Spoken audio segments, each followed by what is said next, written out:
welcome back, and it's time to go balls deep into Boruto Chapter 40. This seems to be a divisive chapter because of the supposed pacing issues of the manga, as the chapter lacked information. I believe what Okyo Kadachi did in this chapter is fine, and the character development he's providing in the writing is exactly what the show needs, since Sarada and Mitsuki were taking a backseat for way too long. The chapter was interesting because at this point it's quite unpredictable. With the many new concepts being introduced, Boro himself makes us ask so many different questions on what is exactly happening and why. This is what makes an enticing and thrilling story which would give a lasting impression to fans. Of course, I'd want the manga to be bi-monthly at a minimum. Fam, how many times do we have to repeat it? We know why.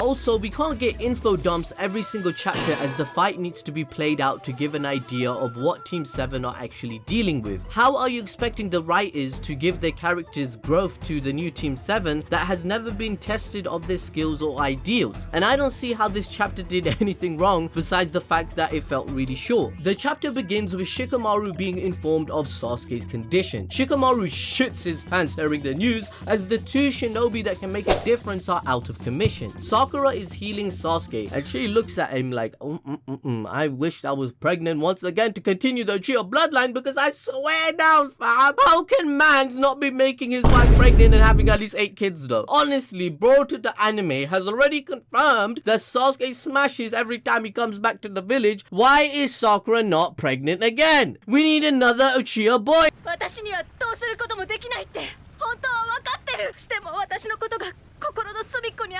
Be gone, thought!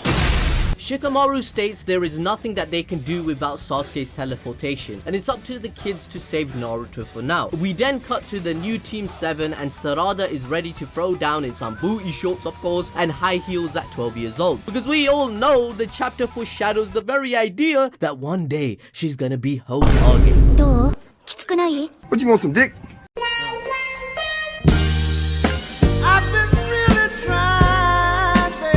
No, but seriously, I love the artwork. I think Ikamoto has improved a lot every single month. Boro then asks Kawaki, how did he reach the area, as it's only possible with space-time ninjutsu? But realistically, this is a question I want to ask Boro's character. Fam, how did you get there? Because in chapter 39, it is revealed that Boro was actually waiting for Sasuke Uchiha to turn up, and Naruto's chakra leaked out of the seal to bait someone to try and come and save him. Kara found out in chapter 37 that Sasuke can detect Naruto's chakra across dimensions to locate him, so we all thought that it was a trap. Does this mean Boro has also some space-time ninjutsu, or is he a vessel of an Otsutsuki to have the karma, or did Jigen transport him there? Or lastly, maybe Kara has a scientific device that can teleport members into this area. Those are the 4 possibilities I can think of right now. Boro then reveals that Kawaki is a person that listens to nobody no matter how powerful they are, but he warmed up to Naruto, only emphasizing his bond with his new foster father on why Naruto is so important to Kawaki. Even the other Kara members are surprised by the turn of events. Boro then states to the kids that Naruto is sealed within 2 chakra bowls and throws it at them to distract them, right? He says he does not know what's happening in the content of the seal, and that Jigen is the only one that could undo the seal, so they shouldn't try to crack it open, as their safety will not be guaranteed. I'm guessing that Jigen has a failsafe to his seals, just like Orochimaru does with Mitsuki. Remember in the anime, Orochimaru stated that whoever finds out the truth of Mitsuki in the Octo arc, and whoever undoes this seal, Mitsuki would explode and die with the truth, only to come back as a new Mitsuki. So I'm going to presume that Jigen's Fuin Jutsu works in the same manner on Naruto. Kawaki can feel the chakra of Naruto within the seal due to his arm. Kawaki stated in chapter 39 that whatever abilities and powers Jigen has, he can do the same. So maybe in a future chapter, if the seal ever gets undone, Kawaki will have to be the answer to unlock Naruto by using the same karma powers. Now, as the kids were distracted, Boro uses a new lava style jutsu called Planet Branding Blast. Sarada states that it's acid and they cannot touch it. Kawaki uses his karma to absorb it whilst trying to protect Naruto in the 2 ramen bowls, as I said. So lava style is a Keke Genkai that is a combination of fire and earth release. Now Now, do you guys remember the acidic mud created by Mei, the 5th Mizukage? It's a jutsu similar to Boro's, and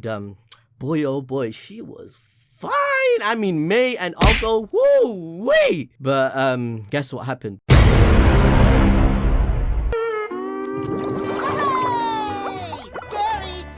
Dream again, and it's finally gonna come true today. Sorry about this calendar, because today's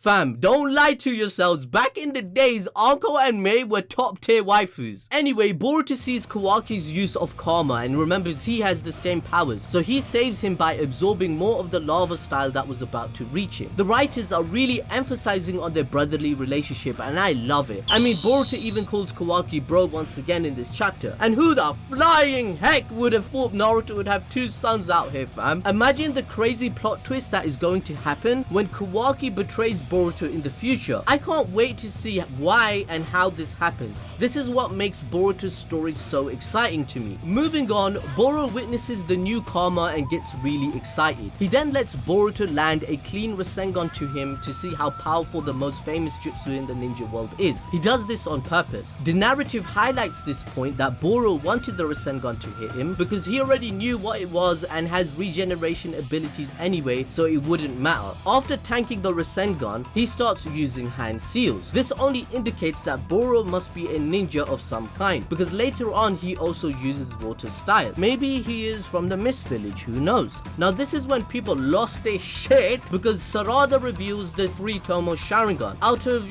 seemingly nowhere, she gains a fully developed Sharingan, right? What the hell? So let me explain how this happened and why the writers did this. Basically, Sarada unlocked a fully developed Sharingan during the Sasuke novel The Teacher's Star Pupil. Sasuke began training the whole of Team 7. During that time, a popular idol of the Land of Fire named Lily has requested protection from Team 7 during a live performance. Sounds kinda trash, right? Let's be honest. But this confirms the book is canon and will be adapted in the anime to show more development. Sarada during the concert activates her Sharingan with free Tomoe to find a culprit that has a firearm in the audience. The writers essentially did this because now this gives the anime even more time to flesh out the characters and create space between the 2 stories. Okyo Kadachi already confirmed that both anime and manga are canon and they will connect in the future events. Making Sarada have free Tomoe Sharingan will make it so the anime has to explain how did this exactly happen so that everything makes sense. It buys them time that they want and make more money, of course, you know what I'm saying. Remember everyone, they did this with Sumire for example. Sumire ends up not being a ninja in the manga, but the anime then explained it in the Jugo arc on how she came about this decision to quit, and then she works with Katasuke, remember? By the way everyone, if you got to this point of the video, please smash that like button for me and the notification bell. I really appreciate you guys watching my videos. Please can you support my channel, smash that like button, please. Smash it like Naruto smashes Hinata.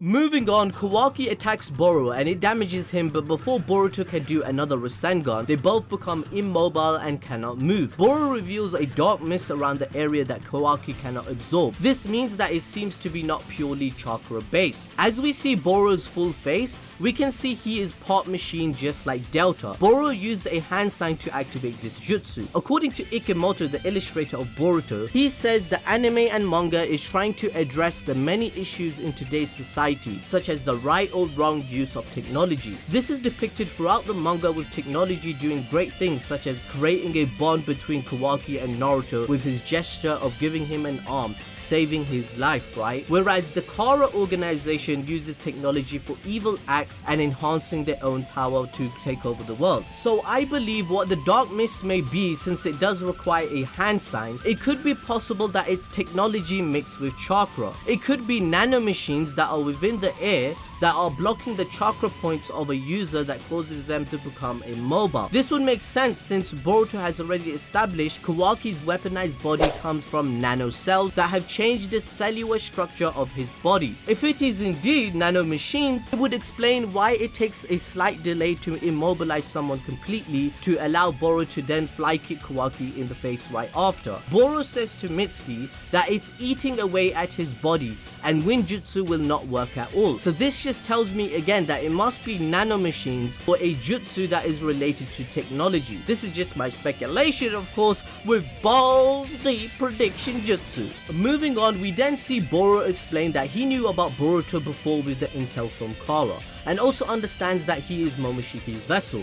He explains that thanks to Boruto, that the time limit the Kara organization has been uplifted and he's grateful for it. He is saying this because since Boruto has arrived on the scene, Kawaki and him have been resonating with each other, and that has increased the growth of the Otsutsuki vessel between the both of them. Jigen confirmed that Kawaki has entered phase 2 of his transformation, and he was about to bust all kinds of nuts just from his excitement, right?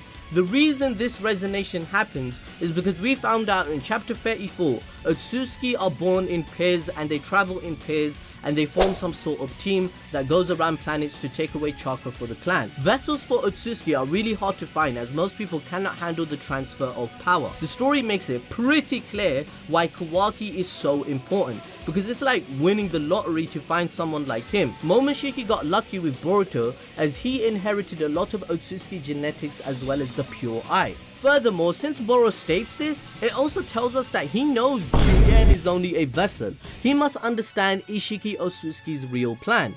Jigen promised each Kara member a wish that he would fulfill in chapter 39. What I don't understand personally is, since they understand the plan, wouldn't they know Jigen wants to destroy the earth anyway and take chakra all for himself? Are the Kara members aliens themselves from another planet too? Why would they go along with a plan at all that it destroys the planet that they are from, and they would lose their power anyway?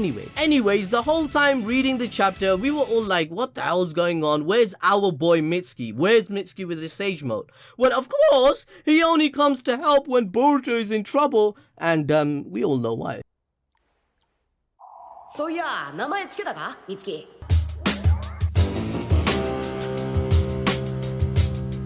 Feels so good.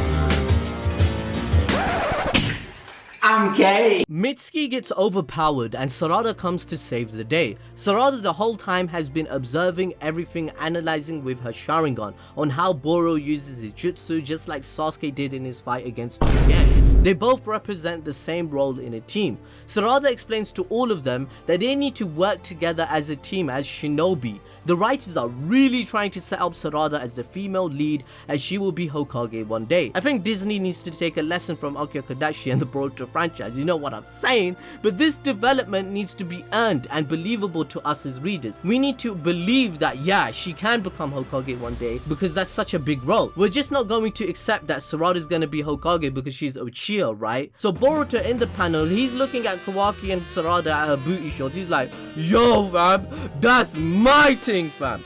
I call dips on that shit, bruh. She fell in love with me before she met you. So Kawaki's looking all starry-eyed, man's falling in love with the girl and shit. They all staring at her.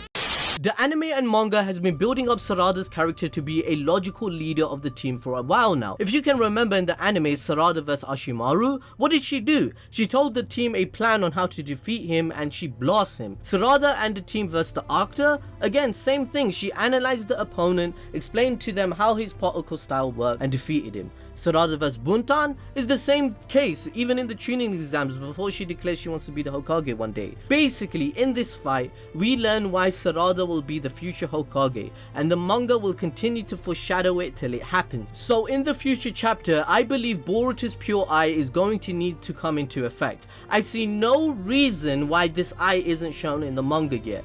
It literally would help them counter this guy's supposed invisible jutsu. Boruto's pure eye is basically the 3 dojutsu combined in one. It makes no sense to why Boruto cannot activate it at this point in this fight. Also, I am expecting Mitsuki's Sage Mode. Orochimaru said to not use Sage Mode in Konoha or anywhere else as people will not understand. So why can't he use it here in another dimension with people he trusts? If we see no Sage Mode in this fight, This shit makes no sense to me. Overall, the development of all the characters is fantastic. I love Sarada's characteristics and how honest she is with herself, and the top 5 new gen characters in Boruto are basically Team 7 plus Shikadai. Anyway guys, that's everything I wanted to say for the chapter. If you have any topics you want me to cover, let me know in the comment section below. Follow me on Twitter, on Instagram, just like these individuals did. Look at them, they're so happy and nice discussing the manga with me. Thanks for joining me as always, and I'll see you guys next time.